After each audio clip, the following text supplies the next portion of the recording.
ГСП онлайн. Городские новости сейчас. 15 лет заключения может получить ухтинец 66-го года рождения. Мужчина совершил убийство. Жертвой стал его 25-летний сын, решивший заступиться за мать в ходе семейной разборки. Между сыном и отцом произошел конфликт, в ходе которого отец вооружился кухонным ножом и нанес один удар в область грудной клетки своему сыну, в результате чего последний скончался на месте происшествия в короткий промежуток времени. В настоящее время проводятся все следственные действия по данному делу.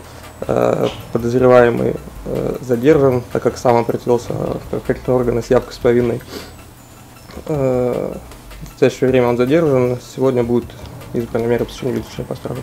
Ранее мужчина уже был судим, получил 2 года заключения за избиение сына жены. В этот раз он совершил преступление в отношении своего ребенка на глазах у все того же пасынка. Ставший свидетелем, вызвал скорую, но спасти его брата уже не удалось. Удар отца пришелся в самое сердце. Преступник же с места скрылся, но потом, как сам признался на допросе, его замучила совесть. Он явился в полицию с повинной через 2 дня.